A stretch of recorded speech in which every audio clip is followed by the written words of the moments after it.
nevidela. Volajú sa ľalie a rastú popri rieke, hlboko v rokline. Aha. Je to chladná a hlboká priepasť uprostred hôr. Treba zísť dosť hlboko. Je to nebezpečné? Trochu. A vy ste tam liezli? Aby som ti ich doniesol.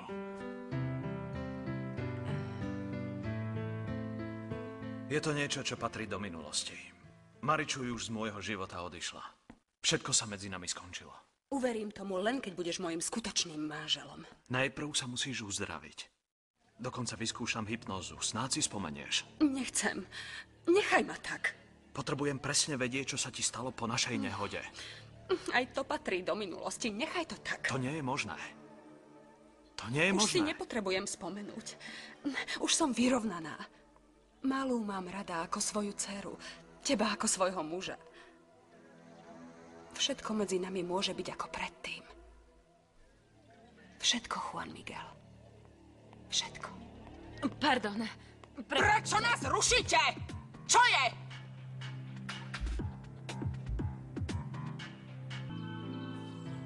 Myslel som si, že sa ti budú páčiť. Ďakujem, ale už to viac nerobte. Ide totiž o to, že nechcem, aby ste sa kvôli mne zahlušili. Páčia sa ti? Neskutočne. Mám pocit, že Boh chcel s nimi urobiť niečo veľmi pekné a to sa mu... To najkrajšie na svete. Najkrajší Boží výtvor je ľudská bytosť. Áno, to áno. Ty napríklad si veľmi krásna.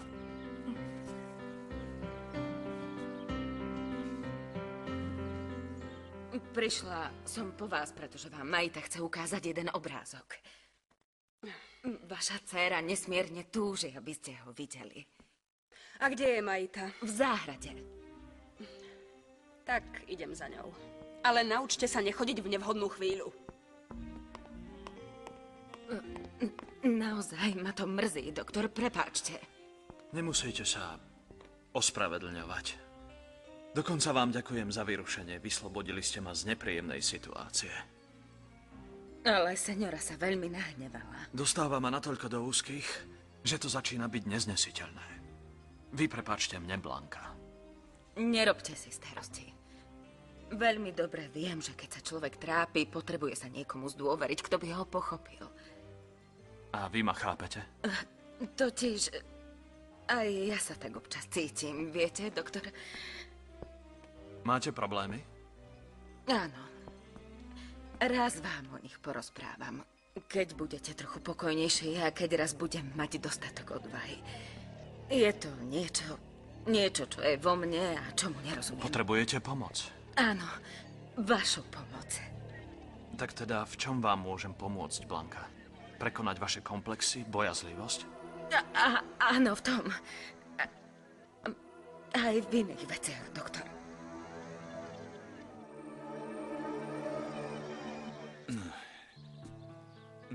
V tvojich krásnych očiach je život. V tvojom oduševnení. Je to zvláštne. Čo? Stále neviem tvoje meno. Ja ti hovorím seňorita, neviem aká. Lala ti hovorí dcérka, Mikaela dievča. Ale tvoje meno som zatiaľ nepočul. Ako sa voláš? Keď sa rozhodnete so mnou porozprávať, dajte mi vedieť. Vďaka, doktor. Kým k tomu dôjde, už viete, že so mnou môžete vo všetkom rátať. Aj ako s vašou dôverníčkou. Nepovieš mi, ako sa voláš? Volám sa ako tento kvet. Helia? Vážne? Jasné. Aká náhoda. Urobil som dobre, keď som riskoval. Tento kvet, ktorý sa volá ako ty, má teraz pre mňa oveľa väčšiu cenu.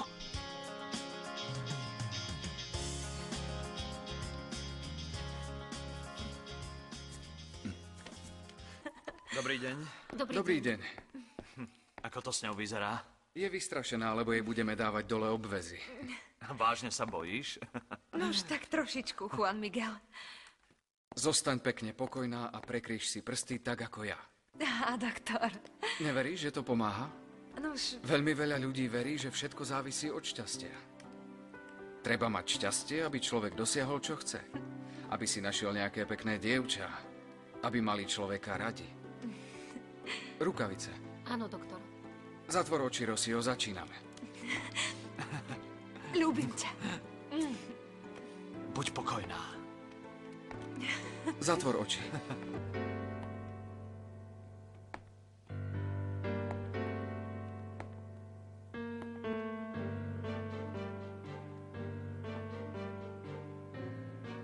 Čo tak pozeráte? Nie, nechytaj sa.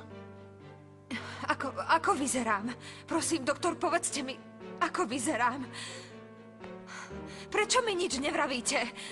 Juan Miguel, musím sa vidieť. Doktor, podajte mi zrkadlo, prosím. Upokoj sa, Rosio. Najprv ti musím tváričku pekne očistiť. Takto sa dobre neuvidíš. Ale vrátim sa. Ozaj, Maričuj, tie kvety sú naozaj prenádherné.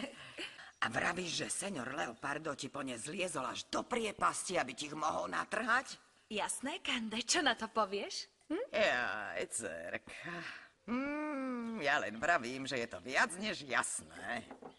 Pozri. Dosť. Už to viac neomielaj, prosím. Aké romantické. Darovať ti kvety, zísť do priepasti. A to ťa pritom, pokiaľ viem, Leopardo nemohol ani cítiť. Nie, pozri, myslím, že ho mrzí, že bol ku mne taký zlý, takže teraz sa chce so mnou pomeriť, alebo tak nejako. Už som ti vravela, pre mňa neexistuje žiaden iný muž ako Juan Miguel, otec dieťaťa. Už nedočkavá, señorita. Už som skončil. Prosím vás, chcem sa vidieť. Graciela, podajte mi zrkadlo. Áno, doktor. Nech sa páči. Tak, pozri sa.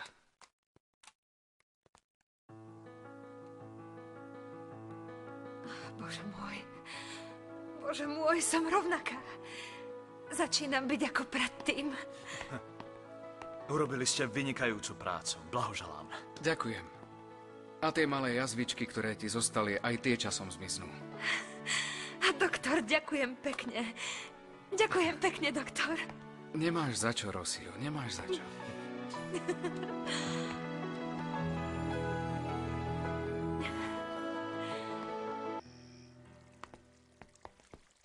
Ideš niekam? Áno. Večer? Sám? Čo je na tom zvláštne? Zober ma so sebou. Budeš sa nudiť, radšej inokedy. A kam ideš? Idem do baru. Idem na pohárik a trochu sa uvoľniť po práci a po denných povinnostiach. Senior Juan Miguel. Senior Juan Miguel. Áno? Myslím, že sa vychovávateľke niečo stalo.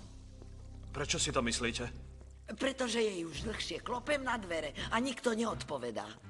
No tak otvorte a vojdite. Veď patrí k personálu. Dvere sú zamknuté, seniora Viviana. Klopali ste hlasno, Balbína? Keby ste vedeli, ako doktor, ani len nevečerala. Uložila malú Majitu a vošla do izby. Išla som po ňu, pretože ju Majita volá k sebe. Poďme sa pozrieť. Áno.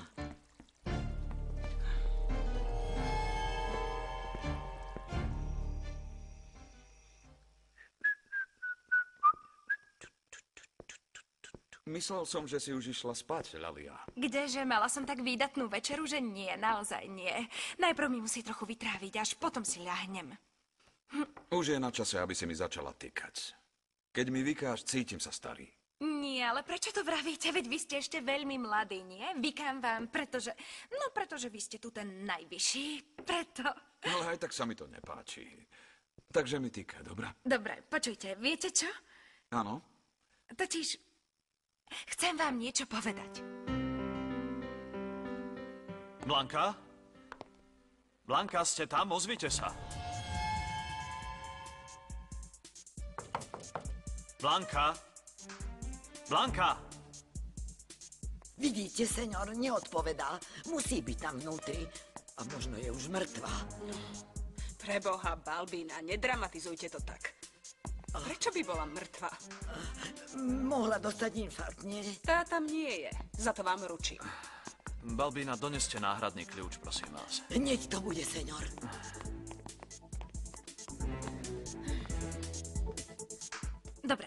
Takže už vieš, že som guľatá, áno? Čože?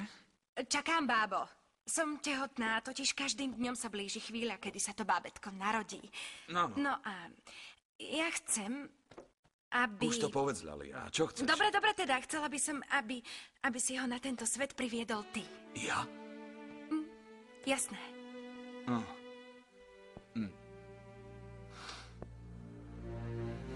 No to zabudni. Nájdi si iného. V tom so mnou nerátaj.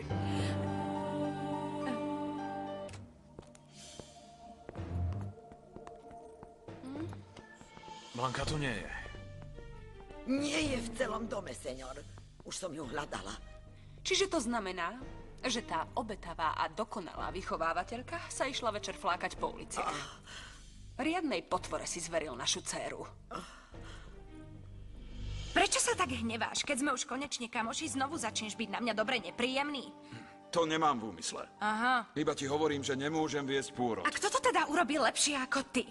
Pri kom sa budem cítiť bezpečnejšie? Pri kom sa budem cítiť pokojnejšie? Nie, niečo ti poviem, Leopardo. Chcem, aby si vedel pravdu. Keď mi pred nejakým časom doňa Mika povedala, že si lekár a že by si mohol viesť môj pôrod, naozaj som dostala poriadny strach. A ten strach mi prechádzal po celom tele. Všetky chlpy sa mi zježili. Vtedy som sa ťa veľmi bála. Stále by si sa mala báť. Ale ja sa ťa už nebojím, Leopardo. Už viem, že nie si bezcitný. Ale naopak, si dobrý človek. Dokážeš byť milý, dokážeš byť nežný. Ale len keď chceš, lebo ináč si neznesiteľný, vieš?